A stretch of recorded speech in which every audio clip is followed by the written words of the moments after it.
ഒരാൾ മരിച്ചു എന്ന് ഈ സഭയിൽ വന്ന് പറഞ്ഞാൽ നമ്മൾ എന്താ ചെയ്യില്ല? അതന്നെ ഇന്നാ ലില്ലാഹി വ ഇന്നാ ഇലൈഹി റാജിഊൻ. അതിപ്പോൾ നമ്മളെ സുന്നത്തി ജമാഅത്തിന്റെ വിശ്വാസികൾക്കൊക്കെ അത് ഓതുന്നതിന് കുഴപ്പമില്ല.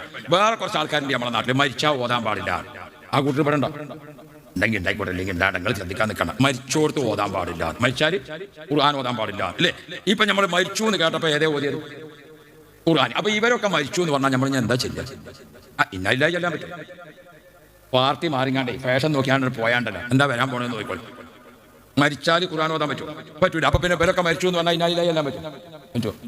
പിന്നെന്താ നമ്മൾ ചെയ്യുക? ഓരോ വേറെ എവിടെയെങ്കിലും വെച്ച് കാണുമ്പോൾ ഇപ്പം തന്നെ എന്താണ് ചെല്ലുക? ഇന്നാ ലില്ലാഹി. അപ്പൊ എന്താ പറ്റി ചെല്ലിയതോ? എന്നെ കണ്ടപ്പോൾ ചെല്ലിയതാണ്. എന്ത് മരിച്ചാൽ ഏതായാലും ചെല്ലാൻ പറ്റൂല്ലോ. മരിച്ചാൽ ഖുർആൻ ഓതാൻ പറ്റൂല. അപ്പൊ ഞാൻ എൻ്റെ മകളിൽ ഇപ്പം തന്നെയാണ് ഓതട്ടെ എന്ന് അല്ലെ? കുറച്ച് വിട്ടെന്നാൽ മതി, നമ്മൾ നടക്കണതിന് കുഴപ്പമൊന്നുമില്ല. അള്ളാഹു തആല ഖൈറും ബർക്കത്തും തരട്ടെ. അല്ല നമ്മൾ അല്ല ഏത് തടി കാക്കാന്നുള്ളത് അവനാൻ്റെ തീപ്പെട്ടതാണ്. അപ്പൊ അതുകൊണ്ട് ഇൻഷാ അല്ലാഹ്. അപ്പൊ ഞാൻ പറഞ്ഞത് നിങ്ങൾ നോക്കിയും നിങ്ങൾ എവിടെ നോക്കി നമ്മൾ ഭൂമിയിൽ നിന്ന് അവസാനത്തെ യാത്രയപ്പാണ് കൊടുക്കാണ് അല്ലേ? ഖബറിലൊക്കെ താഴ്ത്തി വെച്ചിട്ട് മൂട് കല്ല് വെച്ചിട്ട് നമ്മളെ വകയായിട്ട് നമ്മളൊക്കെ മണ്ണെന്നാണ് മണ്ണ് തന്നെ തിരിച്ചു പോകും. അതിന്റെ ഒരു 3 പൊടി മണ്ണ് വാരിടുമ്പോൾ മിൻഹാ ഖലഖനാകും വഫീഹാ നുഈദുകും വമിൻഹാ നുഖ്രിജുകും താറത്തൻ ഉഖ്റാ. അത് ഖുർആനാണോ അല്ലേ? അത് ഖുർആനാണോ അല്ലേ? ഇവരൊക്കെ മരിച്ചാൽ ഖുർആൻ ഓതാൻ പറ്റുമോ? പറ്റൂല. അപ്പൊ പിന്നെ മിൻഹാ ഖലഖനാകും ഓതിയിട്ട് മണ്ണിടാൻ പറ്റും? നിങ്ങൾ ചിരിച്ചു കഴിച്ചാലേ പറ്റൂല. മണ്ണിടാൻ പറ്റുമോ? പറ്റൂല. അപ്പൊ എന്താ ചെയ്യാൻ? നമ്മൾ മിൻഹാ ഖലഖനാകും ചെല്ലാൻ പറ്റുമെങ്കിൽ പോണ വൈക്ക് പോട്ടെ എന്ന് പറയേണ്ടി വരും. അല്ല നമുക്ക് ഇത് നമ്മളെ കുറ്റല്ല, നമ്മളാരും കുറ്റം. ബിസ്മില്ലാ എന്ന് ഓതിയാ ഖുർആനായി. എന്നാ ഞാൻ മരിച്ചു എന്നിട്ട് അൽഹംദുലില്ലാ എന്ന് പറഞ്ഞാൽ ദിക്റായി അല്ലേ? അല്ലാഹു അക്ബർ എന്ന് പറഞ്ഞാൽ തക്ബീറായി. ഇതൊന്നും മരിച്ചവർക്ക് പറ്റൂല എന്നാ പറയുന്നത്. ഇങ്ങനത്തെ പാർട്ടിയിലൊക്കെ ചേർന്ന് പടച്ചോനെ ഞങ്ങളെ മക്കളെ പരമ്പരയെ നീ കാക്കണേ അല്ലാ. നമ്മൾ മുഖേന വേറൊരാൾ തെറ്റ് ചെയ്താൽ അത് വലിയ ദുരന്തമാണ്. കിതാബുകളിൽ കാണാം, ഒരാൾക്കാണ് സർവനാശങ്ങളും. ആരാണ് അയാൾ? അയാൾ മരിച്ചിട്ടുണ്ട്. പക്ഷെ അയാളുടെ കൂടെ അയാളുടെ തെറ്റ് മരിച്ചിട്ടില്ല. അയാൾ മരിച്ചിട്ട് കബറിലേക്ക് എത്തിയിട്ടുണ്ട്, ശരി. പക്ഷെ അയാൾ ഒരുപാട് ആൾക്കാർക്ക് തെറ്റ് പഠിപ്പിച്ചു കൊടുത്തു. ഇന്നാലിന്ന ആപ്പിൽ ഇന്നാലിന്നത് കിട്ടും, ഇന്ന ലിങ്ക്, അങ്ങനെ പലതും പഠിപ്പിച്ചു. അക്കാരണം കൊണ്ട് അയാൾ മരിച്ചിട്ടുണ്ടെങ്കിലും അയാളുടെ തെറ്റ് കൂടെ മരിച്ചിട്ടില്ല. 100-200 കൊല്ലൊക്കെ ആരൊക്കെ ആ തെറ്റ് ചെയ്യുന്നുണ്ടോ അതിന്റെ മുഴുവൻ കുറ്റവും ഹറാമിന്റെ കുറ്റവും അവൻ ഇപ്പോഴും ജീവിച്ചിട്ട് ഹറാമ് ചെയ്യുന്ന ലൈവായിട്ടുള്ള ശിക്ഷ കിട്ടുന്നതാണ്. ലോകത്തെ ഏറ്റവും അപകടം പിടിച്ച ഒരു കാര്യമാണ് നമ്മൾ മുഖേന വേറൊരാൾ തെറ്റ് പഠിക്കുക. നമ്മുടെ വീട്ടിൽ ഖുർആൻ ഓതാത്ത ഒരു ദിവസം ഉണ്ടാകാൻ പാടില്ല. ഇന്നൽ ബൈത്തല്ലദീ യുഖ്റഉ ഫീഹിൽ ഖുർആൻ, ഖുർആൻ ഓതുന്ന ഒരു വീടാണെങ്കിൽ ആ വീട്ടിൽ 4 നന്മകൾ ആ വീട്ടിലുണ്ടാവും. 1, ആ വീട്ടിൽ തുരുതുരാ മലക്കുകൾ ഇറങ്ങി വരും. 2, ആ വീട്ടിൽ നിന്ന് പിശാച് തുരത്തപ്പെടും. 3, ആ വീട്ടുകാർക്ക് നന്മ ചെയ്യാനുള്ള തൗഫീഖ് വർദ്ധിക്കും. 4, ആ വീട്ടുകാർ തെറ്റിൽ നിന്ന് മാറി നിൽക്കാൻ അത് കാരണമാകും. അബൂ ഹുറൈറ റളിയല്ലാഹു അൻഹു പറയുന്നത് കാണാം, ഇൻ തദ്ലുഹാ ഖീഫതൻ മിൻ ഹർരി നാരി ലളാ അത്ഫഅത ഹർര ലളാ മിൻ വിർദിഹ ശബിമി. ഖുർആൻ ഓതുന്ന ആളുടെ വായിൽ നിന്ന് വരുന്ന ഉമിനീരിന് നരകത്തിലുള്ള തീ കെടുത്താനുള്ള ശക്തിയുണ്ട്. ലോകത്തെ മുഴുവൻ ഫയർഫോഴ്സിലെ വെള്ളം ഉപയോഗിച്ചാലും നരകത്തിലെ തീ കെടൂല.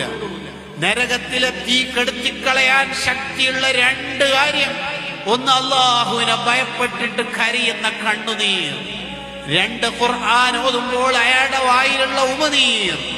ഈ 2 ഉമിനീരുകളിനും ഈ 2 കണ്ണീരിനും നരകത്തിന്റെ തീ കെടുത്തിക്കളയാനുള്ള ശക്തിയുണ്ട്. നമ്മളൊക്കെ ഖുർആനിന്റെ അഹ്ലുകാരാവണം. എന്റെ വയൽ കേൾക്കുന്ന വിശ്വാസികളെ, നമ്മളെ നാട്ടിലൊന്നും അങ്ങനെയുള്ള പെണ്ണുങ്ങന്മാരുണ്ടാകൂല, ഉമ്മമാരുണ്ടാകൂല, പെങ്ങന്മാരുണ്ടാകൂല. ചിലപ്പോൾ ഗീബത്ത് പറയലൊരു ഹരം പിടിക്കുന്ന ചില ഉമ്മാരുണ്ട്. അയൽവാസിയുടെ ഗീബത്ത് പറയാണ് മക്കളോട്, സ്വന്തം അനുജത്തിയുടെ ഗീബത്ത് പറയാണ് മക്കളോട്, സ്വന്തം ചേട്ടത്തിയുടെ ഗീബത്ത് പറയാണ് മക്കളോട്. അതിനെന്താ ന്യായം എന്നറിയോ? അപ്പൊ ഞാൻ ഉള്ളതല്ലേ പറഞ്ഞത് മുസ്ലിയാരി. ഞാൻ എന്റെ അനുജത്തിയെ കുറിച്ച് ഉള്ളതാ എന്റെ മക്കളോട് പറഞ്ഞത്, എന്റെ വാപ്പനോട് പറഞ്ഞത്, എന്റെ നാട്ടുകാരോട് പറഞ്ഞത്. ഇല്ലാത്തതല്ലല്ലോ. അവിടെ ആ ഹബീബ് നബി സല്ലല്ലാഹു അലൈഹി വസല്ലം മറുപടി, ഉള്ളത് പറയുന്നതിനാ ഗീബത്ത് എന്ന് പറയുന്നത്, ഇല്ലാത്തത് പറയുന്നതിന്റെ പേര് ഗീബത്ത് എന്നല്ല, കളവ് എന്നാണ്. നബി മുഹമ്മദുർ റസൂലുള്ളാഹി സല്ലല്ലാഹു അലൈഹി വസല്ലം സഹാബത്തിനോട് പറയാണ്, ഉള്ളത് പറയുന്നതിന് പറയുന്ന പേരാണ് ഗീബത്ത്, ഇല്ലാത്തത് പറയുന്നതിന്റെ പേര് ഗീബത്ത് എന്നല്ല, കളവിനാണ്. ഒരാളെ കുറിച്ചും നമ്മൾ അവരിഷ്ടപ്പെടാത്തത് പറയരുത്. സ്വന്തം അനുജത്തിയെ കുറിച്ച്, ചേട്ടത്തിയെ കുറിച്ച്, ഭർത്താവിന്റെ ബാപ്പനെ കുറിച്ച്, ഉമ്മനെ കുറിച്ച്, അതുപോലെ നമ്മളുമായി ബന്ധപ്പെട്ടവരെ കുറിച്ചും തീരെ പറയരുത്. അങ്ങനെ പറഞ്ഞാലോ മക്കളെ മനസ്സിൽ വളാമാനോടുള്ള മതിപ്പ് നഷ്ടപ്പെട്ടു പോകും, മുത്താപ്പനോടുള്ള മതിപ്പ് നഷ്ടപ്പെട്ടു പോകും, കുടുംബങ്ങളോടുള്ള മതിപ്പ് നഷ്ടപ്പെട്ടു പോകും. ആ മതിപ്പ് നഷ്ടപ്പെട്ട മകൻ അതപകേടായി അവരോട് സംസാരിക്കുകയോ അവരോട് പെരുമാറുകയോ ചെയ്താൽ അതിന്റെ പേരിൽ അവന്റെ ദുന്യാവും ആഖിറവും നഷ്ടപ്പെടാൻ ഇത് കാരണമായി പോകും. റബ്ബ് നമ്മളെ കാത്ത് രക്ഷിക്കട്ടെ. ആരും ആരെയും തിരിഞ്ഞു നോക്കാത്ത, എല്ലാവരും പേടിക്കുന്ന ഒരു സന്ദർഭമാണ് മീസാനിന്റെ ഘട്ടം. അവിടെ ആരും ആരെയും തിരിഞ്ഞു നോക്കാനില്ല. അവനവന്റെ കർമ്മങ്ങൾ അവിടെ തൂക്കപ്പെടുന്ന ഘട്ടത്തിൽ നമുക്ക് രക്ഷപ്പെടാൻ കഴിയണം. അത്തരം സന്ദർഭങ്ങളിൽ ആകപ്പാടെ നാം ചെയ്ത കൊച്ചു കൊച്ചു അമലുകൾ നന്മയുടെ തട്ടിൽ എങ്ങനെയൊക്കെയോ വെച്ച് എങ്ങനെയെങ്കിലുമൊക്കെ വിജയിക്കണം എന്ന വിചാരത്തിൽ പ്രതീക്ഷയിൽ നിൽക്കുമ്പോൾ ആ ഉള്ള നന്മകൾ തന്നെ ആരെങ്കിലും കൊണ്ടുപോകുന്ന ഒരു ഘട്ടം നമുക്കുണ്ടാവരുത്. പാപ്പറാവും, മുഫ്ലിസാവും. ആരെങ്കിലുമൊക്കെ ഗീബത്തും നമീമത്തും പറഞ്ഞിട്ടുണ്ടെങ്കിൽ, മറ്റുള്ളവരുടെ സ്വത്ത് അപഹരിച്ചിട്ടുണ്ടെങ്കിൽ, അന്യായമായി ഭൂമി പിടിച്ചിട്ടുണ്ടെങ്കിൽ അന്ന് പാപ്പറായി പോകും.